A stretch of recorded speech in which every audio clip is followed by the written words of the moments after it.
कहानी पे चलते हैं। अब इधर भैल का कहानी बच्चे के अंतरा से देता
चली देखी दुल्हिया के जगह के बाहर भीतर ले जाई। और जब गाय के बाबू दरवाजा खटखटावत है और गणेश भगवान के टंगरी हिले लागे खटावई। अब इधर गणेश भगवान की टंगरी हर हर हर हर हर कहीं अब का करी। अब जवनपुर साड़ी ओड़ी पहले रहे, गहना गुड़िया पहले रहे पंचो, वो अपन जवना के अपन ओढ़ के अतरे खोतरे कुल तोपे ढाके शुरू कर दे हैं। तोप ले भैया का नहीं तो पल भैया वो बिचवा वाला जो हिलत रहा। सही कहा, बिचवा वाला वो सुरवा वो सरवा तो पाता ही नहीं बा। और वो कहते दूध छोड़ा वो तो लुड़ियाई सुड़ियाई सब तोपू ले हैं। लेकिन पंचो जब दरवाजा खुलल कुल तोप ले हैं लहाई के, जब दरवाजा खुलल तो गौरा माई जो बाटी लिया के उनके चल दही। जब सिवाने के तरफ लिया के चलन है लिए भैया तब भई का तने बजा के देवे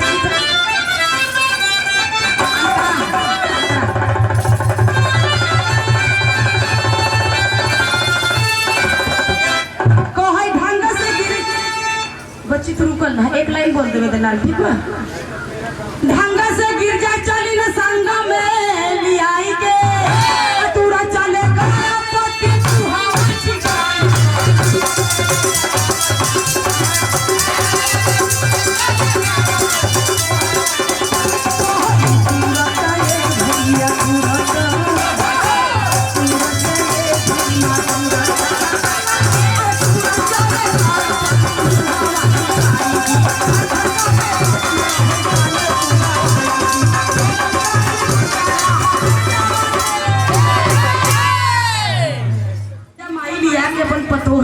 चल दी तू के है भैया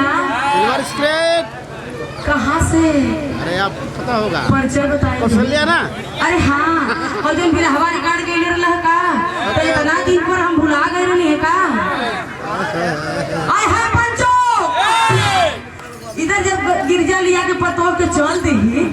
अच्छा जा जा जा जा और देखा पिक्चर जब आप लोग देखा ना तो पिक्चर में जैसे जैसे सीन रहा ना तैसन तैसन लोग अपन वेशभूषा बनावन है। जैसे जरूरत पड़ा था अब अपन तोपे ढाके तोप ढाक के बाबू गणेश भगवान जो बटे चलत कैसे रही लाला। ये लगा था जैसे 8 महीना हो जाएगा, 1 महीना कसर बाबू मटका चलत रहे तो गिरजा कहे मेरी बाबू ये दुल्हिया के कैसन चलिया बा हो। और चलिया तो दूर छोड़ा पंचो वही समय पवन देवता जब झकोरा मार दे और जब झकोरा मार दे भैया ही बगले के साड़ी उड़ को। अच्छा बगले के साड़ी उड़ल पंचो। हाँ तो अभी वाला सीन दिखावा। जब बगले के साड़ी उड़ गई तब गौरा जी का निगाह पड़ल उनके पेटवा के ऊपर। अरे बाप रे कपाड़े पर हाथ रख के खड़ा हो गई अध्यक्ष साहब, खड़ा हो गई कहीं अरे बाप रे बाप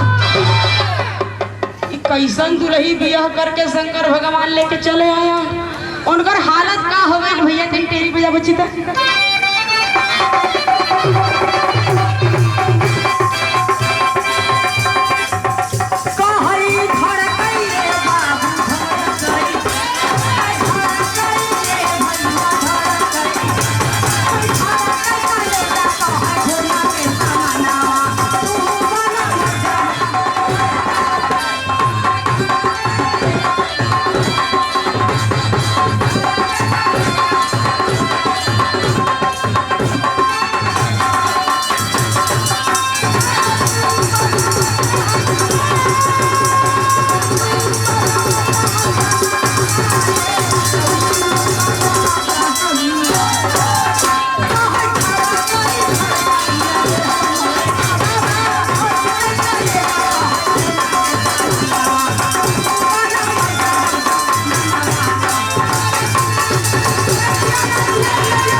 और आए की धरती से 21 रुपया बाबूजी के कोटि कोटि नमन बा प्रणाम बा। कलेजा धड़कई लगन उनका, दिमाग फेल हो गल गौरा के। जा करके भोलेनाथ से एक बात कहले। बात कहानी बच्चे अंदर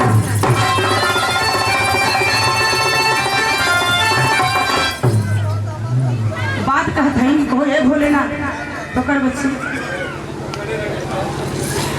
जाके भोलेनाथ से कहत है ये भोलेनाथ तू कैसन पतो होली आए हुआ फूला का फूला बा पेट कहीं जब देखे रहा पतो के तोहरे कुछ नीचे ऊपर नहीं लौकल, कुछ समझ में नहीं आया। आँख मूंद के तीन तीन तोहरे आँख बा जेके त्रिनेत्र कहल जाला और तोहरे समझ में नहीं आया तो ऐसा पतो होले के चला आए कहीं बोले ना ये गौरा सुना ई पहले मत बुझाओ, बात कहा स्पष्ट और साफ साफ बतावा। कहीं यही हो दादा कहो तू ऐसा बतो लिया है ओकरे पेटवा में तो 9 महीना का लड़का बा। कहीं तू कैसे देखू कहीं बहरे लिया के जात रहे अब पुरवैया चलल जौन बाटे पेटवे देखान अब पेटवा मजे के निकलल भैये भोलेनाथ लगत है कि अब्बई तब्बई हुए। कहीं अच्छा रुकला हम बतावत ही कि अब्बा तब्बा होई कैसे। भोलानाथ गुस्सा आए गए बाबू एकदम आग बबूला हुई गई। जब आग बबूला हो गए भोलेनाथ तक कैलन का बच्ची कि नैने अपन तीसरा हो खोले की पुरार जी पुत्र गणेश के फसल में करी जाए।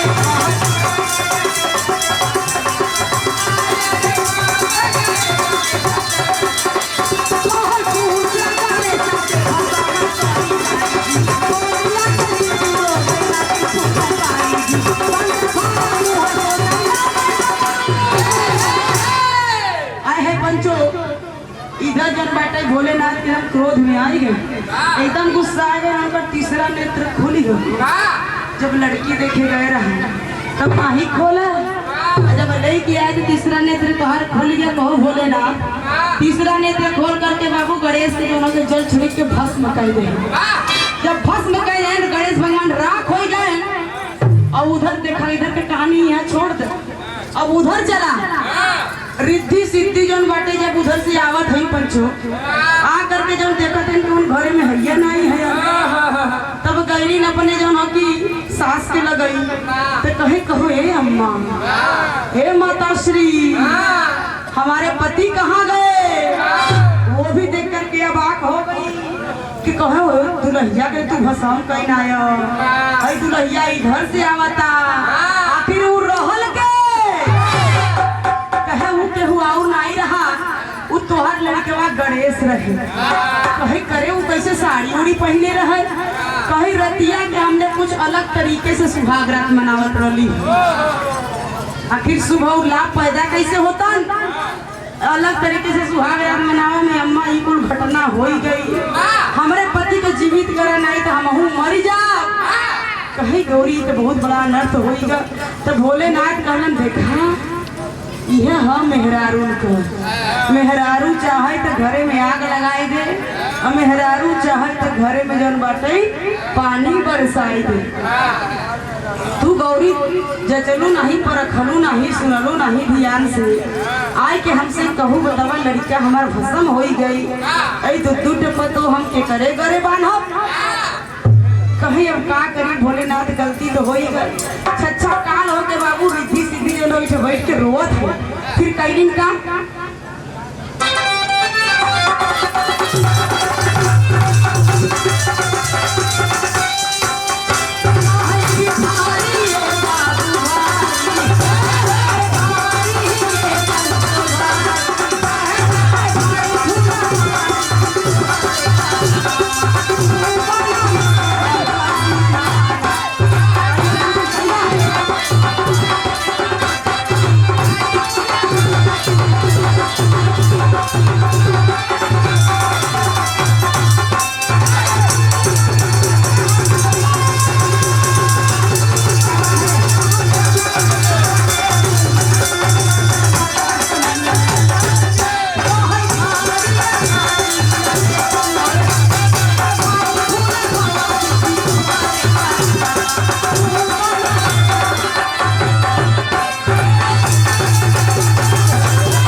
भोलेनाथ से रिद्धि कहली न अरे माने नाही सिद्धि कहे पिया दा जियाई दी अरे हर भोलेनाथ जल कर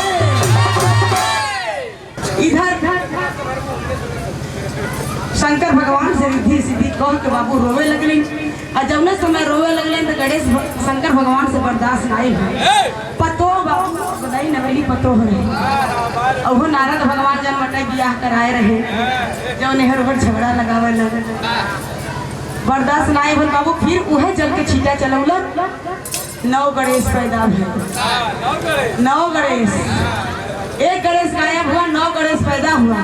जब 9 गणेश पैदा हुए पंचों तब इधर गौरा पार्वती कहीं कि ए रिद्धि जब अपन पति के बेराए ला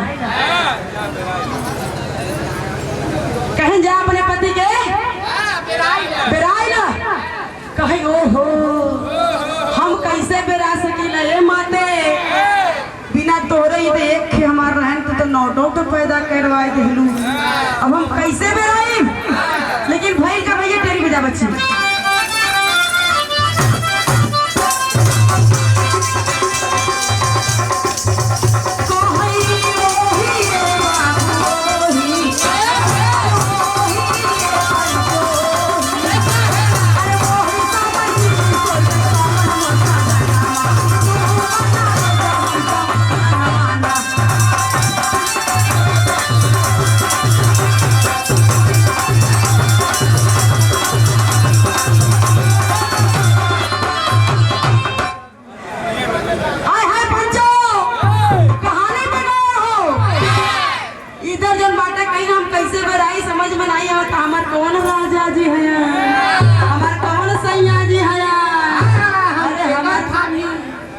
कर थामी हमार आज के सैया जी तो उधर बैठल है कि हमारे राजा जी हमारे सैया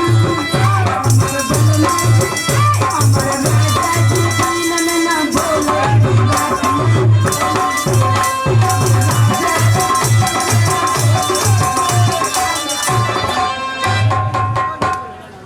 यह कुल काम होई हो रसिया जी ई रिद्धि सिद्धि का होत रहू ये देखा कि मनोज रसिया का देना भारे हो अरे ये ने कहा चली है रे नंबर लाया वही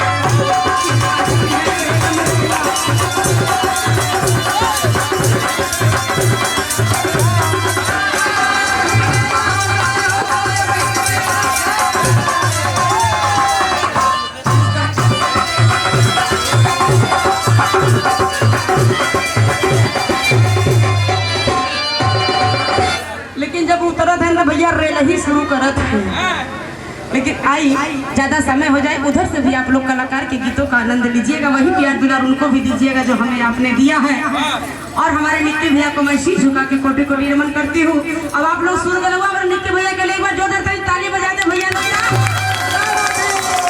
हमारी जनता।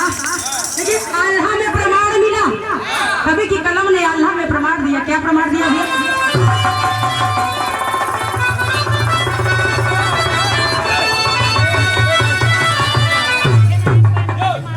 पहले पैसा दे पतो से चुरा के लिया होगा बतावा कमाई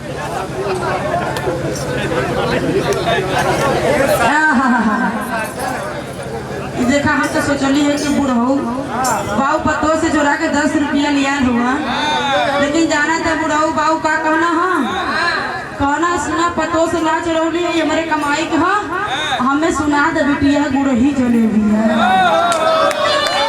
बड़ा मनसोख है ना हो रे बाबू एक पकड़ लाता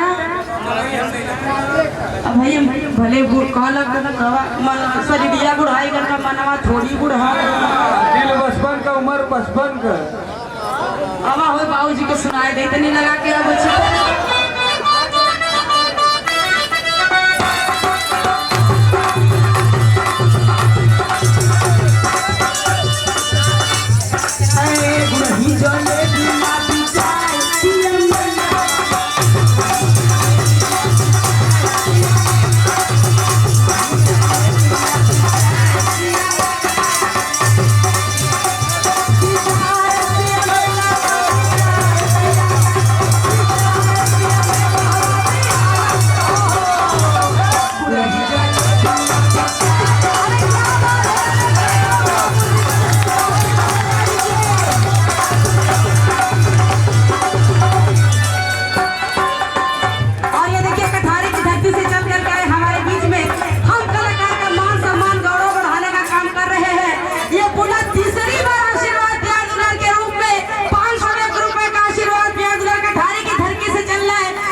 सुना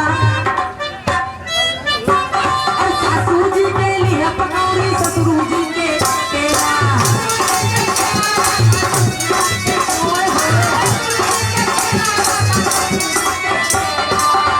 और देवर जी के केला बर्फी नंदो जी के केला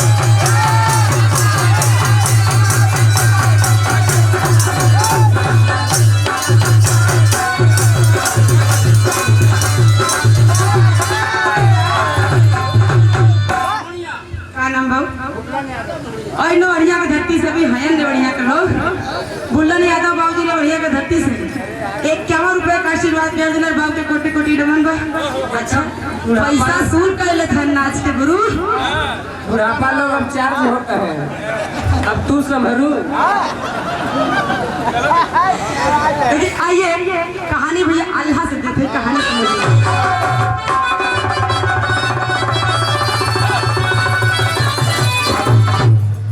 कहीं होनी या ना होनी सब अभी भी के विधनवा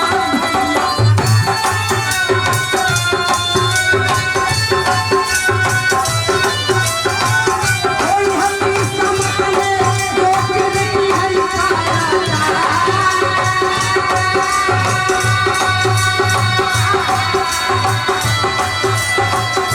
कोई के सपने तस्वीर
जब सिद्धि की बात सुन करके माता गिरजा ने क्या किया उसमें से एक गणेश को उठा करके बाबू रिद्धि सिद्धि के हाथ में पकड़ा दी और जो 8 गणेश से भोलेनाथ उन 8 गणेश को अपना गढ़ बना लिया और उसी को गढ़ बना करके बाजू पूजा पाठ करना शुरू कर दी।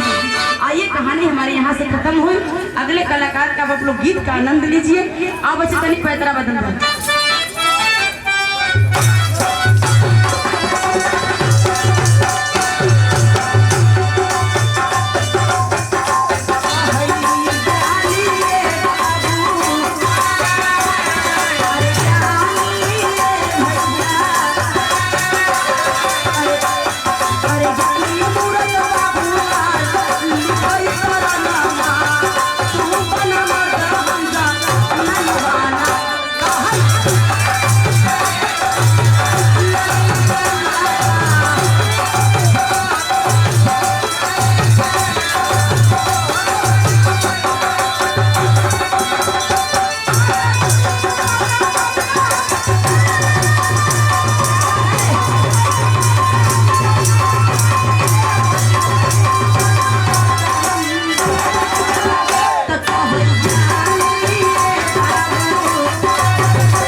आपको कोटि कोटि नमन है, प्रणाम है।